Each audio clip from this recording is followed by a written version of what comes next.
The influence of the later Wittgenstein can be seen in two different developments in philosophy in the last few decades.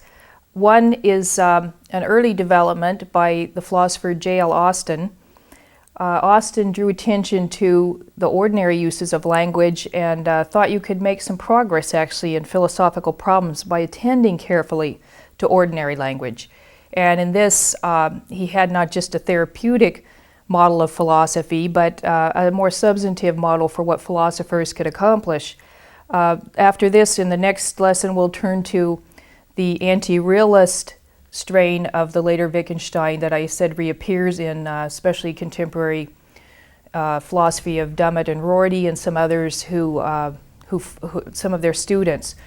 J.L. Austin, on the other hand, thought that you could mine ordinary language for important insights about things that ultimately you would probably be able to use in this constructive, a realist project of helping to resolve some long-standing problems in philosophy, that you would make better progress on those if you would first pay attention to the ways in which we use words, the ways in which we talk about the things. Two aspects of this, I think. First one was that Austin drew attention, maybe he discovered, you might say, the notion of speech acts, the ways we use language to do something, not just to make truth claims or to make assertions. In some sentences we're doing something else. Maybe we're making a promise. Maybe we're complaining. Maybe we're giving an order to somebody. We're issuing a warning. We're offering advice. Maybe we're christening a ship. There are many uses of our language. And in each of these uses, we're not just saying something, we're performing an action. So Austin would call these performative utterances, statements that don't just say something, they do something. In fact, he wrote a book called How to Do Things with Words. And that was the idea of the book, in part, that we're always doing something. Maybe we're just making an assertion or trying to make a truth claim, but other times we're doing something else, another kind of an action. And by careful attention to what we're doing in ordinary language, we can make some progress perhaps on even some of the traditional problems in philosophy, especially those related to the theory of actions.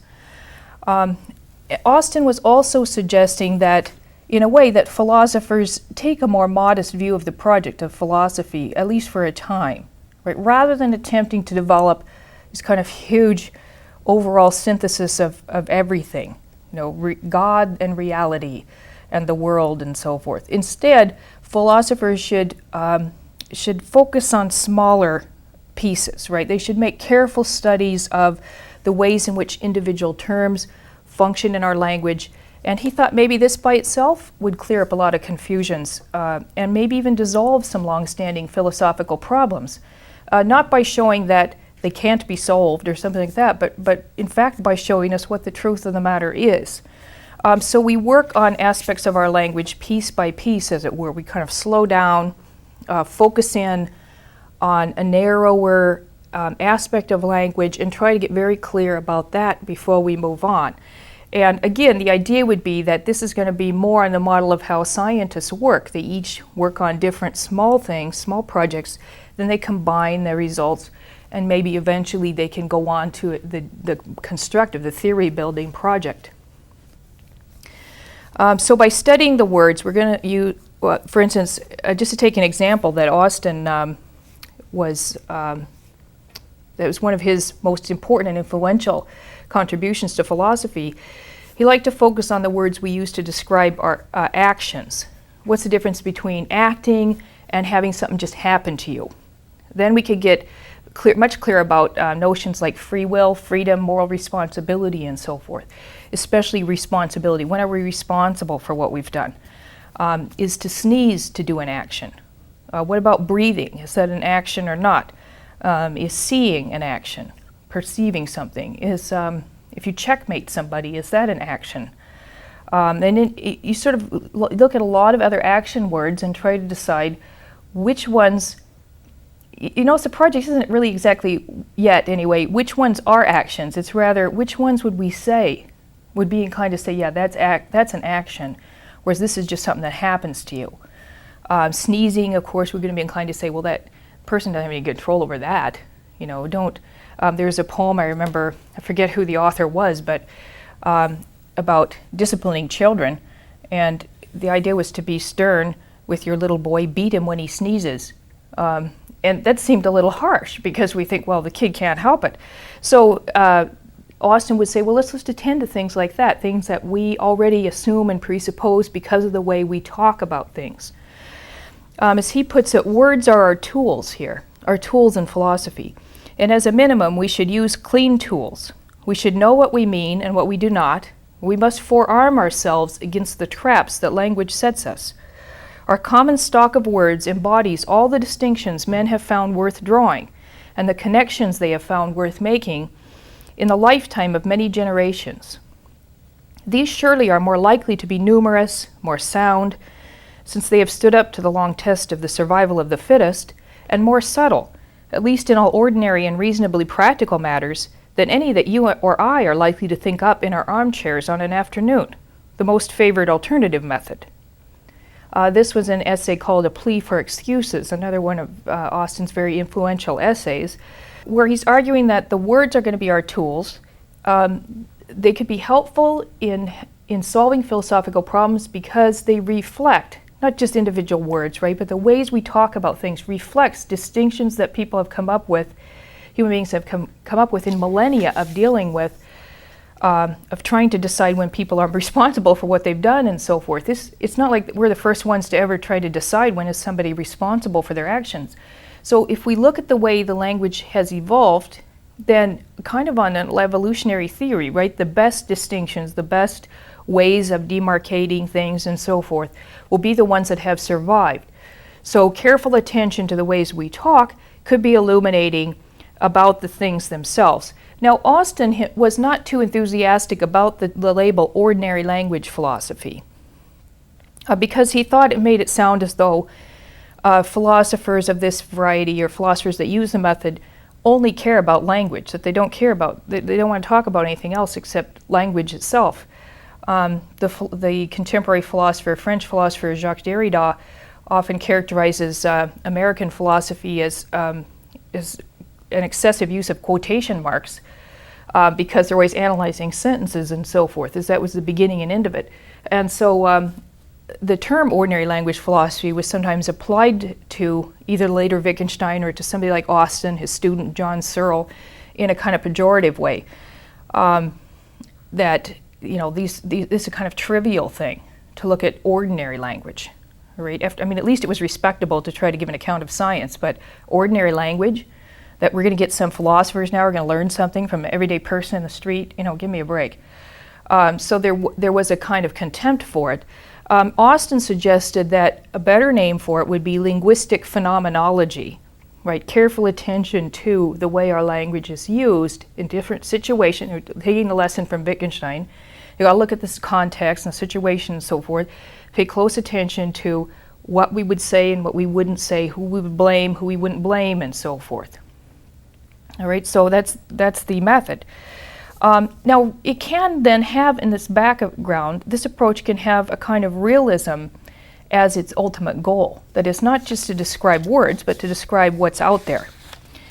I mean, Austin was very sensitive to the charge that this is going to be a trivial pursuit, and it doesn't have any implication for these deeper problems of philosophy. His response is this: when we examine what we should say when, what words we should use in what situations, we are looking again not merely at words or meanings, whatever they may be, but also at the realities we use the words to talk about. We are using a sharpened awareness of words to sharpen our perception of, though not as the final arbiter of, the phenomena. Right? Now that's realism coming through. In other words, he thinks by sharpening our understanding of the terms, we will sharpen our understanding of the things themselves. And he says the words are not going to be the arbiter, the final arbiter of the things. In other words, the anti-realist move. We're not going to just say, well, all we can do is analyze the words, and whatever the words say there are, that's what there are. We can't get outside of that. No, Austin himself, anyway, wants to ultimately move on, as it were. So he thinks of this linguistic analysis, as he understands it, to be a beginning, right? An attempt to at least be clear about when we ascribe responsibility to a person and so forth, to be clear about what we're doing, when we're excusing them, why we're excusing them, if we're only excusing them in part. So we let them off a little bit, or we lighten the sentence, or whatever it is. And Austin said the tools that we would use in this search to understand ordinary conceptions of moral responsibility would be dictionary, first of all, how different words are commonly defined and used, the law, right? When does the law hold somebody responsible?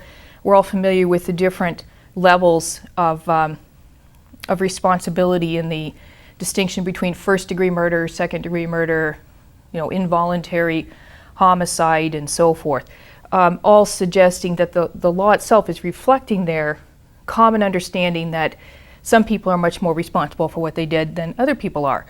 And he says we can also bring in some insights from psychology, of all things. I mean, in a way, you might say this is one of the reasons why this method was held in so much contempt by some philosophers who thought of the social sciences, especially psychology, as hopelessly muddled and riddled with confusion, obscurity, weird kinds of.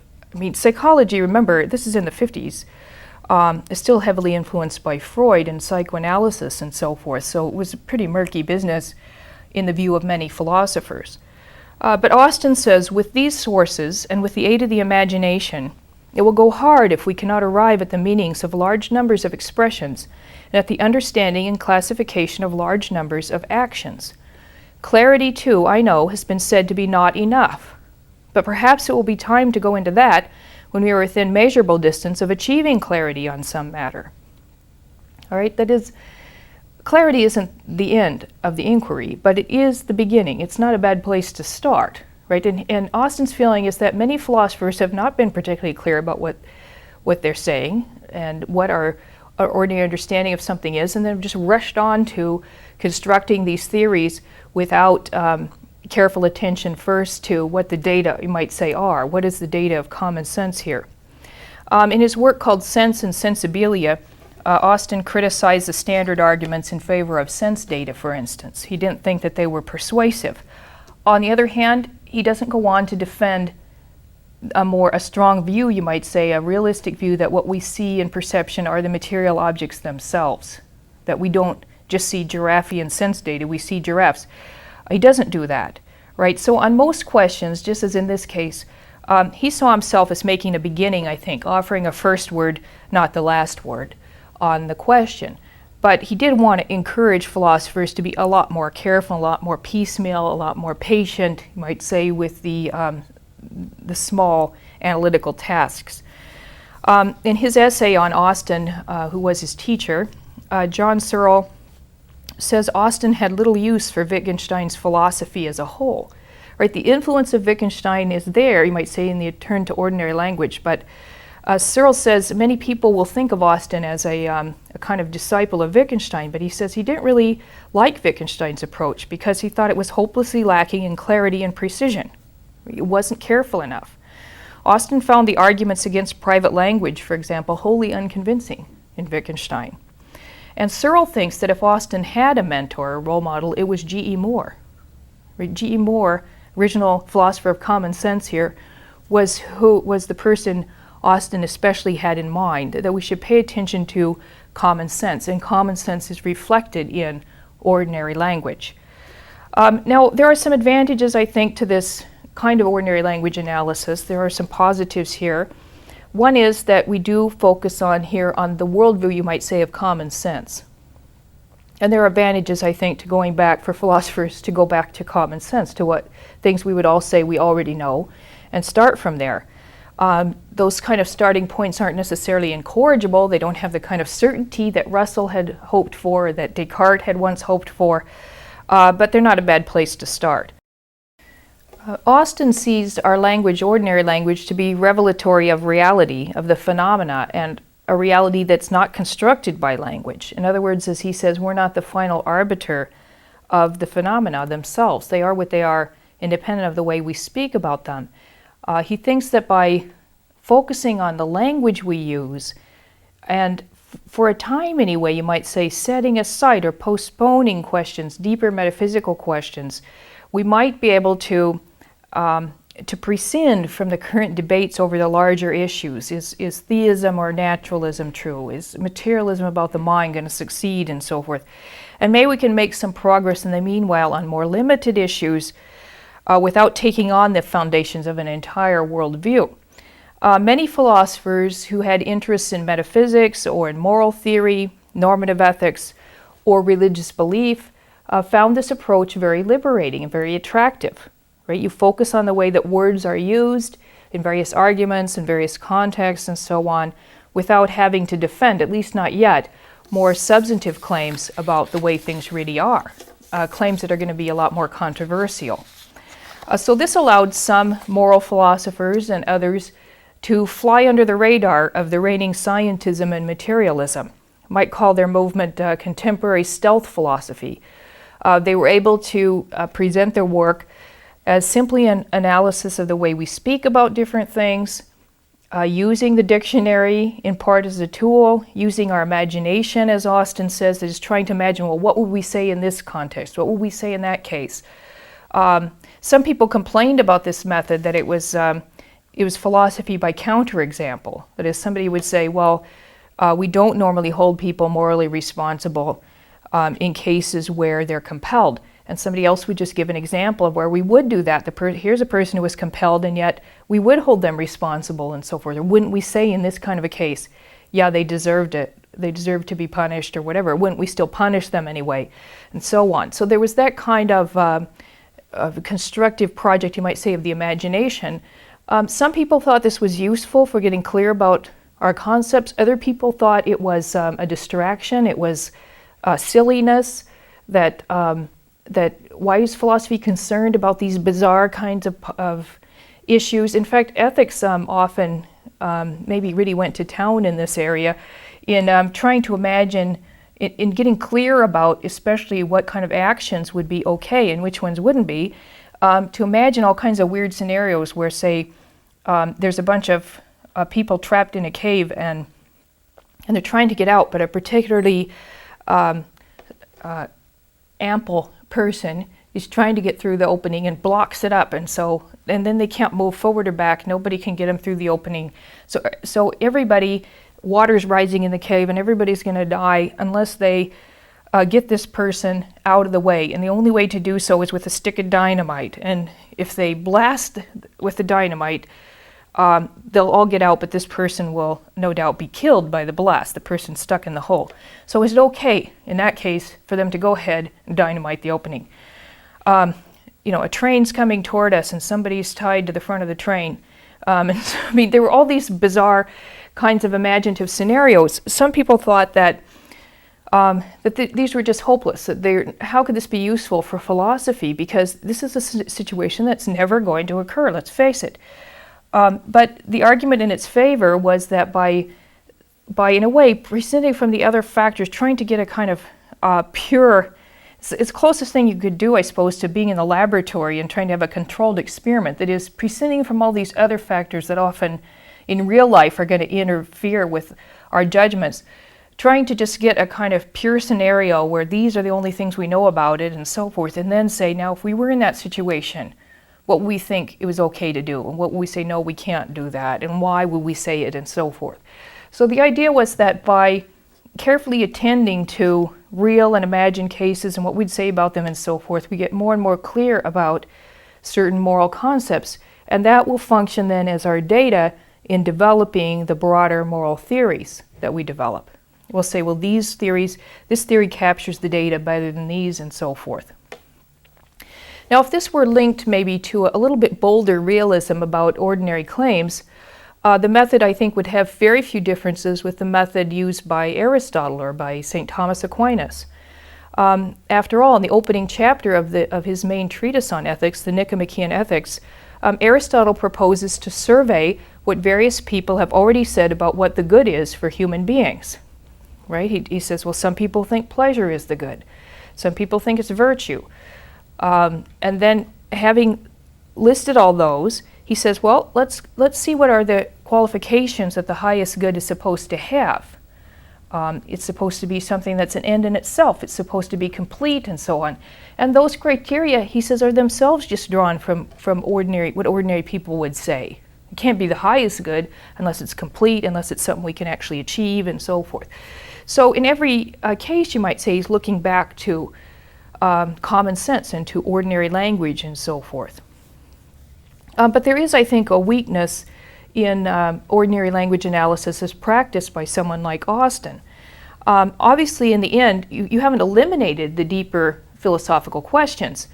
Maybe you've postponed them, maybe you've made some progress towards them, but you haven't yet solved them. His most famous student, in fact, John Searle, commenting on Austin's discussions about moral responsibility, says, thus, to take the problem of free will, Austin points out that when we say that an act was done freely, freely functions as an excluder, excluding all the various ways in which an act may not have been done freely, such as, for example, done under duress or compulsion. But even if Austin is right about this, and he probably is, you still have a free will problem left over. Here it is. Are all human acts such that the performance of the act has antecedent causal conditions which are causally sufficient to determine the act?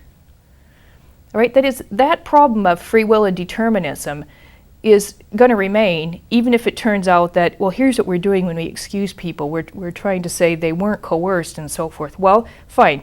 Now, are people ever free in that sense? Even, obviously, in ordinary language, we assume that they are, but are they? All right? In other words, this sort of deeper question, is that just some kind of illusion on our part? Are we misled? Has science somehow shown us that nobody is free in that respect? Philosophers are ultimately going to have to take on that question. And even Austin, of course, says we're not going to take it on yet. Let's wait a bit.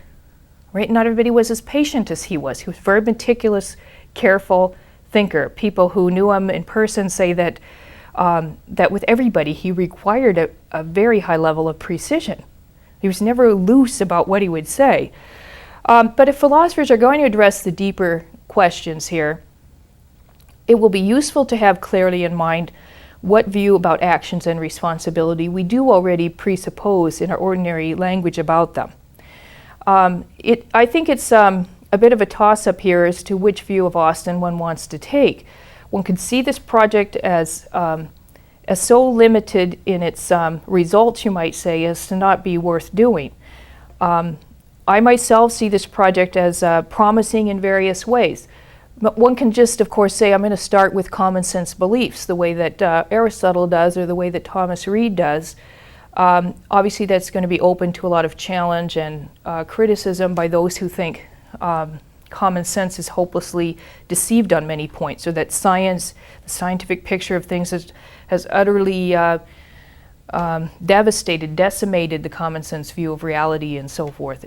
Even if you don't think that, you might want to just start with what common sense believes. Well, how do we know what the common sense view is?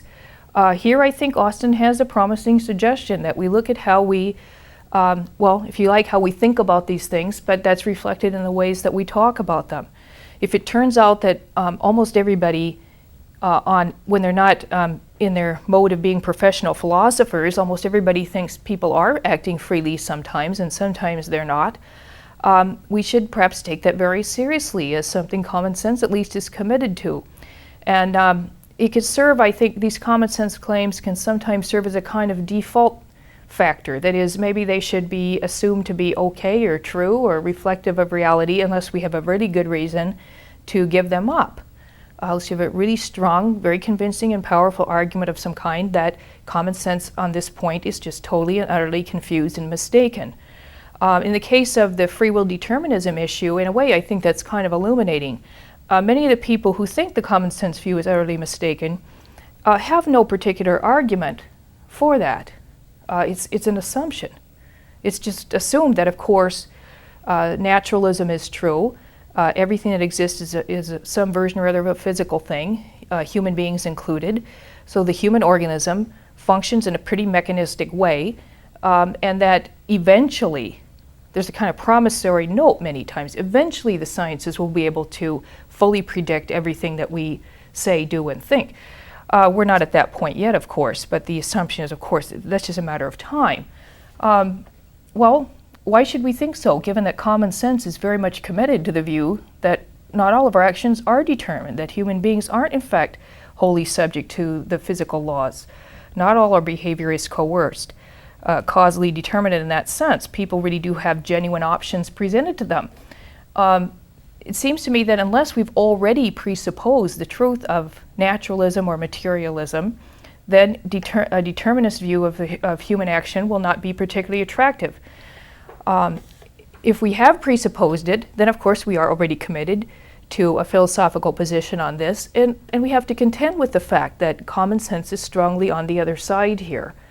In other words, it seems to me that responsible philosophy would both give an argument in favor of determinism, would try to explain why, offer a convincing explanation of why common sense is committed to freedom of the will.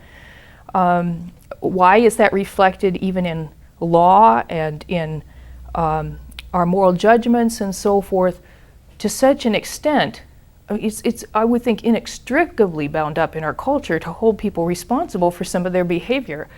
If they are wholly determined, why is that? Why can't we, you might say, pull that out or solve it or eliminate it from our cultural practices, right? It seems very backwards. So you'd want a lot more, in a way, a lot more attention paid, I think, to these kinds of common sense claims, which often hasn't been done. So in that sense, I believe Austin has something important to contribute here to philosophy.